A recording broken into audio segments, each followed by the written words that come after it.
Guys अगर आपके पास एक मिड लेवल का या एक हाई लेवल का पीसी या लैपटॉप है तो आप उसमें गेमिंग ज़रूर करते होंगे। और अगर गेमिंग करते हैं तो आप चाहते होंगे कि आपको एक अच्छा परफॉर्मेंस मिले, हाई एफपीएस मिले, कोई लैग ना हो और बहुत स्मूथ तरीके से आपका गेम यहाँ पे रन करे।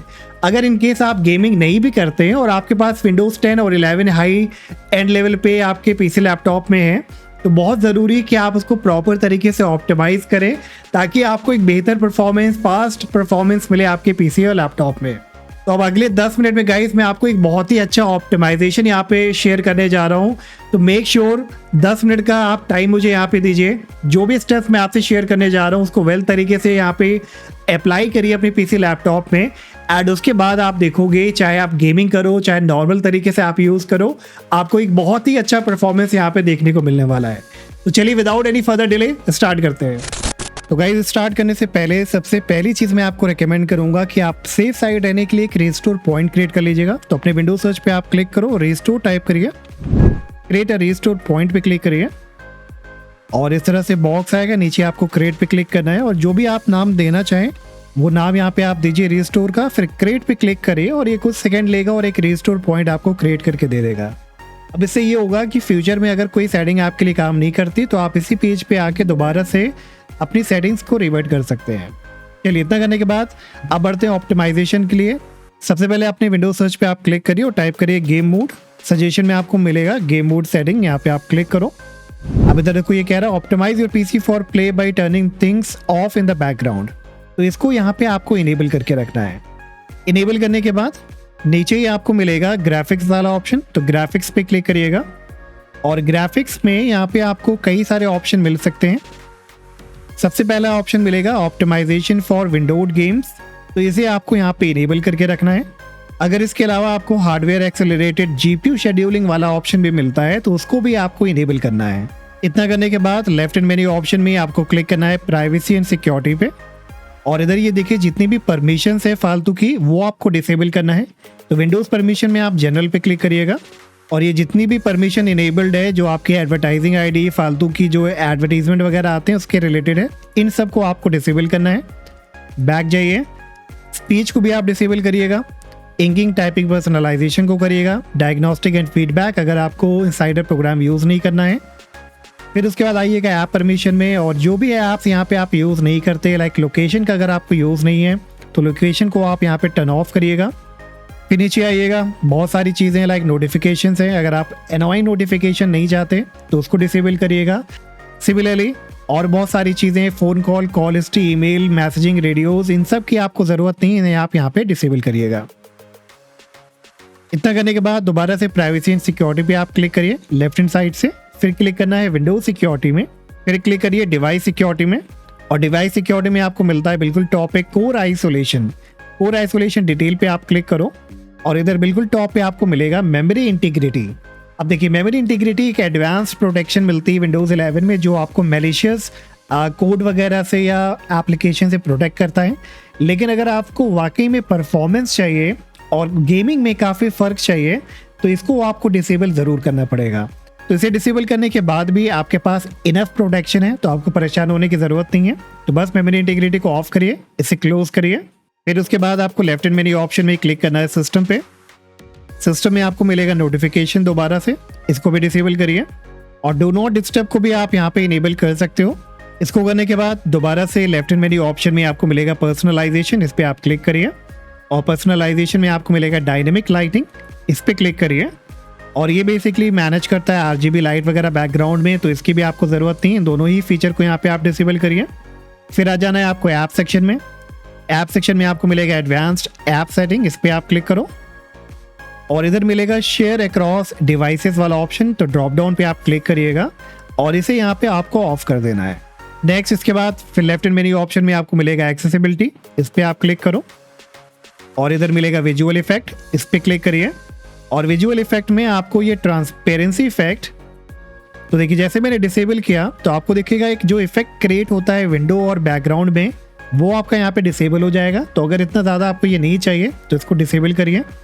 एनिमेशन इफेक्ट को भी आप डिसेबल कर सकते हैं और फिर इसके बाद लेफ्ट हैंड मेन्यू ऑप्शन में विंडोज़ अपडेट पे आपको क्लिक करना है, एडवांस्ड ऑप्शन पे आना है और ये जो 4 ऑप्शन आपको मिलते हैं ना, देखिए मेरा ऑलरेडी डिसेबल्ड है, लेकिन ये सारे आपको यहाँ पे डिसेबल करने हैं। ठीक है, इतना करने के बाद इसे यहाँ से क्लोज करिए। अब इसके बाद गाइस हमें जितने भी अनवांटेड क्रैप है, फालतू के एप्लीकेशन है, ब्लोटवेयर हैं, उनको हटाना है अपने पीसी लैपटॉप से, ताकि हमारा पीसी लैपटॉप थोड़ा सा नीट एंड क्लीन रहे, फालतू की गार्बेज यहाँ से रिमूव हो सके। और इसके लिए मैं बहुत ही पॉपुलर टूल का यूज़ करूँगा जो कि है क्रिस टाइटस। तो उसके लिए विंडोज सर्च पे आप क्लिक करिए, टाइप करिए पावरशेल। विंडोज पावरशेल पे राइट क्लिक करिए, रन एज एडमिन कराइए, येस पे क्लिक करिए और इस तरह से पावरशेल का पेज ओपन होगा। अब डिस्क्रिप्शन में आपको एक कमांड मिलेगी, उसको कॉपी करिए, यहाँ पे राइट क्लिक करा के पेस्ट कराइए और फिर एंटर करिए। तो क्रिस टाइटस टूल यहाँ पे लोड होके अभी बहुत ही जल्दी आपके सामने ओपन हो जाएगा। तो इस तरह का कुछ पेज आएगा। ये फिलहाल लाइट थीम में है, हम इसे यहाँ से डार्क चूज कर लेते हैं। ठीक है, अब यहाँ पे सबसे पहले आपको आना है ट्विक सेक्शन में, जो आपको लेफ्ट एंड टॉप पे मिल रहा है। और ट्विक सेक्शन में देखिए रिकमेंडेड सिलेक्शन में कुछ प्रीसेट है, यहाँ पे स्टैंडर्ड है, मिनिमल है, क्लियर है। तो स्टैंडर्ड पे आप जा सकते हैं और ये ऑटोमेटिकली देखिए कुछ यहाँ पे सिलेक्शन कर देगा। एक रिस्टोर पॉइंट बनाएगा, डिलीट करेगा टेम्परेरी फाइल को, कंज्यूमर फीचर को डिसेबल करेगा, टेलीमेट्री को डिसेबल करेगा, एक्टिविटी हिस्ट्री को डिसेबल करेगा। तो ये सारे ट्विक हैं यहाँ पे जो अप्लाई होंगे। अब इनमें से कुछ ऑप्शन आपको अनचेक करना है तो वो भी आप कर सकते हो। और भी कुछ ऑप्शन यहाँ पे देखिए, जैसे चेक नहीं है डिसेबल रिकॉल, तो अगर रिकॉल है तो आप डिसेबल कर सकते हो, वैसे ये अभी है नहीं आपके डिवाइस में। फिर एडवांस ट्विक में मिलेगा एडोबी। तो एडोबी वाले को आप तब तक टच मत करना, अगर आप एडोबी का कोई भी प्रोडक्ट यूज़ करते हैं तो उसको यहाँ पे अनचेक ही रहने दीजिएगा। IP वर्जन 6 हम डिसेबल कर सकते हैं। डिसेबल बैकग्राउंड एप्लीकेशन, ठीक है, disable full screen optimisation, disable Microsoft Copilot, तो यस कोपायलट को भी हम हटाएंगे। Set classic right click menu, अगर आपको चाहिए क्लासिक राइट क्लिक मेन्यू, जैसे अभी ये देखिए आपका नया वाला है, अगर आपको पुराना वाला चाहिए विंडोज 10 वाला तो इस ऑप्शन को भी आप चूज कर लीजिएगा। रिमूव माइक्रोसॉफ्ट एज, अगर आप एज को हटाना चाहते हैं तो ये भी एक ऑप्शन यहाँ पे मिल जाएगा जिसे आप चेक करके हटा सकते हैं। फिर राइट साइड में भी कुछ ऑप्शन मिलते हैं, Bing search in the start menu, snap windows, mouse acceleration, तो इनमें भी जो ऑप्शन आपको चाहिए वो आप यहाँ पे चेक कर लीजिएगा। एंड उसके बाद यहाँ पे रन ट्विक वाले ऑप्शन पे आपको क्लिक करना है और क्लिक करने के बाद बैकग्राउंड में देखोगे कि ये काम स्टार्ट हो चुका है। ये देखिए सारी चीज़ें यहाँ पे वर्क चल रहा है, तो थोड़ा सा ये टाइम ले सकता है, तो आपको वेट करना है जब तक ये पूरा कंप्लीट ना हो जाए। और जैसे ये कंप्लीट होगा तो आपके पास मैसेज भी आ जाएगा कि सारे ट्विक यहाँ पे कंप्लीट हो गए हैं। और ये देखिए कुछ ही देर में यहाँ पे सारा ट्विक कंप्लीट हो गया और कह रहा है ट्विक्स आर फिनिश्ड। तो इतना करने के बाद इसे यहाँ से आप क्लोज करिए। अब नेक्स्ट इसके बाद गाइस, अगर आप यहाँ पे AMD का ग्राफिक कार्ड यूज़ कर रहे हैं तो AMD Radeon सॉफ्टवेयर एक बहुत ही पॉपुलर सॉफ्टवेयर है, जिसकी यूज़ से आप अपने विंडोज़ को यहाँ पे ऑप्टिमाइज कर सकते हैं और काफ़ी हद तक अपनी गेमिंग को इम्प्रूव कर सकते हैं। तो अगर आपके पास AMD Radeon सॉफ्टवेयर नहीं है तो आप यहाँ पे सर्च कर सकते हैं गूगल पे AMD Radeon सॉफ्टवेयर, को आसानी से डाउनलोड कर सकते हैं। अब ये स्टेप उन्हीं को करना है जो AMD का यहाँ पे ग्राफिक कार्ड यूज़ कर रहे हैं। अगर आप नहीं यूज़ करें तो आप इस स्टेप को यहाँ पे स्किप करिएगा। परफॉर्मेंस पे आइए यहाँ पे, और यहाँ पे कुछ ऑप्शन है लाइक रेडियन एंटी लैग, इसको आपको इनेबल रखना है। रेडियन बूस्ट और रेडियन चिल को आपको यहाँ पे डिसेबल रखना है। रेडियन इमेज शार्पनिंग आप यहाँ पे ऑप्शनल है, आप इसको ट्राई कर सकते हो। और ट्राई करने के बाद जो इसका लेवल है, शार्पनेस लेवल, वो अराउंड 75 to 80 आप यहाँ पे रख सकते हो। फिर रेडियन इनहेंसिंग आपको उसको डिसेबल रखना है। एडवांस्ड में आइए, फ्रेम रेट टारगेट कंट्रोल इसको आपको इनेबल करना है। और जो मैक्सिमम FPS है ये आपको रखना है एक वैल्यू कम, जो भी आपका यहाँ पे करंट रिफ्रेश रेट है आपका डिस्प्ले का। अब इसे फाइंड आउट करने के लिए राइट क्लिक करिए विंडोज आइकन पे, सेटिंग्स में जाइए, लेफ्ट हैंड मेन्यू ऑप्शन में सिस्टम पे क्लिक करिए, फिर डिस्प्ले पे क्लिक करिए, फिर आपको क्लिक करना है एडवांस डिस्प्ले पे। और ये देखिए यहाँ पे हर्ट्स आपका शो कर देगा। तो जैसे मेरे एंड पे 60 हर्ट्स है तो यहाँ पे हम ले लेंगे 59। अगर आपके एंड पे 90 है तो आप ले लेना 89, 120 है तो 119। बाकी ये सारे ऑप्शन आपके डिसेबल रहेंगे। टेक्सचर फिल्टर क्वालिटी परफॉर्मेंस पे रहेगा आपका। टेसलेशन मोड आपका रहेगा AMD ऑप्टिमाइज्ड। एंड उसके बाद इसे यहाँ से क्लोज करिए। नेक्स्ट आपको क्लिक करना है विंडोज सर्च पे, टाइप करिए sysdm.cpl और एंटर कराइए। सिस्टम प्रॉपर्टीज का बॉक्स आएगा, टॉप पे एडवांस पे क्लिक करिए, फिर परफॉर्मेंस पे सेटिंग्स पे क्लिक करिए और ये आपका सिलेक्टेड होगा। Let Windows choose what best for my computer. आपको इतने फालतू के एनिमेशन नहीं चाहिए, तो आप चूज करना एडजस्ट फॉर बेस्ट परफॉर्मेंस और animate windows when minimising and maximising को चेक करिएगा। Show thumbnail instead of icon और smooth edges of screen font. Apply पे क्लिक करिए, ओके पे क्लिक करके यहाँ से इसे क्लोज करिए। अब इसके बाद गाइस फाइनली हमें कुछ रजिस्ट्री ट्विक भी अप्लाई करनी है। तो उसके लिए विंडोज सर्च पे आप क्लिक करो, टाइप करो रजिस्ट्री सजेशन में चूज करना है रजिस्ट्री एडिटर, यस पे क्लिक करिए और इस तरह से रजिस्ट्री एडिटर का बॉक्स ओपन होगा। अब गाइज आपको डिस्क्रिप्शन में एक डायरेक्ट पाथ मिलेगा, उसको कॉपी करिएगा ताकि आपको मैनुअली यहाँ पे नेविगेट ना करना पड़े। कॉपी करा के बस टॉप पे यहाँ पे आप पेस्ट कराओ और एंटर कराना, तो डायरेक्टली आप इस लोकेशन पे आ जाएंगे। राइट हैंड साइड में आपको मिलेगा GPU प्रायोरिटी।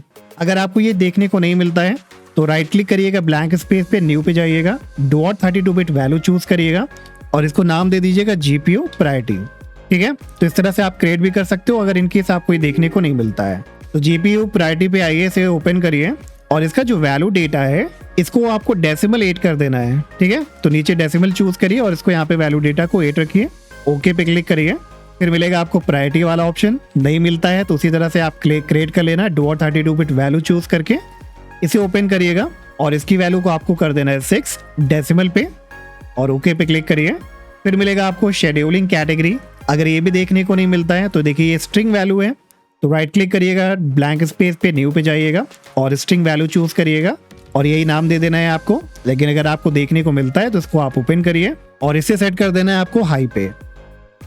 ठीक है, तो मीडियम की जगह हाई करिएगा, ओके पे क्लिक करिएगा। SFIO प्रायोरिटी भी मिलेगा, इसमें भी आप डबल क्लिक करो, इसको हाई कर देना है, ओके पे क्लिक करिए। अब इतना करने के बाद दूसरी लोकेशन में भी हमें यहाँ पे कुछ ट्वीक अप्लाई करने हैं, तो उसका भी पाथ आपको डिस्क्रिप्शन में मिल जाएगा। तो टॉप एड्रेस बॉक्स पे आप पेस्ट कराइएगा, उस पाथ को एंटर कराइएगा तो आप इस लोकेशन पे आ जाएंगे प्रायोरिटी कंट्रोल पे। अब इधर राइट हैंड साइड में आपको एक एंट्री मिलेगी Win32 प्रायोरिटी सेपरेशन वाली। Win32 प्रायोरिटी को आप ओपन करिए और इसकी वैल्यू डेटा को यहाँ पे चेंज करना है 38 पे और इसे डेसिमल कर देना है, ओके पे क्लिक करेंगे। अब इसके बाद एक और फाइनल लोकेशन है रजिस्ट्री एडिटर की, जहाँ पे आपको आके सारे चेंजेस करने हैं, तो उसका भी पाथ आपको डिस्क्रिप्शन में मिलेगा। तो कॉपी करा के यहाँ पे पेस्ट कराइए और सिस्टम प्रोफाइल में देखो आप इस लोकेशन पे आओगे और इधर आपको 2 एंट्रीज मिलेंगी, नेटवर्क थ्रॉटलिंग इंडेक्स, जिसे आप ओपन करिएगा और यहाँ पे आपको जो वैल्यू है वो 8 टाइम F टाइप करना है, 8 बार आपको यहाँ पे स्मॉल लेटर में F टाइप करना है। उसके बाद ओके पे क्लिक करिएगा। फिर मिलेगा सिस्टम रिस्पॉन्सिवनेस, इसे भी ओपन करिए और इसकी वैल्यू को यहाँ पे आपको 0 कर देना है, बस ओके पे क्लिक करिए और अब आपका यहाँ से काम खत्म, सारा ऑप्टिमाइजेशन आपका कंप्लीट हो चुका है। अब अपने सिस्टम को यहाँ पे आप रीस्टार्ट करो। ओके गाइस, तो कंप्यूटर हमारा यहाँ पे रीस्टार्ट हो गया है। तो अभी आप देखो, जब मैं राइट क्लिक करूंगा अपने Windows 11 पे डेस्कटॉप पे, तो हमें पुराना वाला कॉन्टेक्स्ट मेनू देखने को मिला है जो हमने क्रिसराइटस टूल के जरिए से अप्लाई किया था। अब अगर यहाँ पे राइट क्लिक करके टास्क मैनेजर को ओपन करें और परफॉर्मेंस में जाते हैं तो बूम गाइस, अब आप देखो यहाँ पे जो प्रोसेस काउंट है वो हमारा यहाँ पे कितना ज़्यादा लो हो चुका है। अगर आपको याद हो कि Windows 11 रेगुलर में आपका ये प्रोसेस काउंट 130-140 के ऊपर ही रहता है, लेकिन अब ये रिड्यूस होके 80 के आसपास यहाँ पे आ चुका है। तो अब इसके बाद गाइस, जब आप गेमिंग करोगे या ओवरऑल कोई भी काम करोगे तो आपको एक बहुत अच्छा परफॉर्मेंस देखने को मिलने वाला है। तो होपफुली गाइज, अगर आपने ये सारे सॉल्यूशंस को यहाँ पे अप्लाई कर लिया, आपने सारे ऑप्टिमाइजेशन को अप्लाई कर लिया और नेक्स्ट टाइम जब आप रीस्टार्ट करोगे तो उसके बाद आपको बहुत ज़्यादा फर्क देखने को मिलने वाला है। आपको लैगिंग का इश्यूज खत्म होगा, हाई FPS मिलेगा गेमिंग में, ओवरऑल परफॉर्मेंस में आपको काफ़ी ज़्यादा बूस्ट देखने को मिलेगा। और वीडियो अच्छा लगा हो गाइस तो प्लीज़ वीडियो को लाइक सब्सक्राइब करना मत भूलिएगा और हम मिलेंगे नेक्स्ट वीडियो में। Till then take care, bye bye.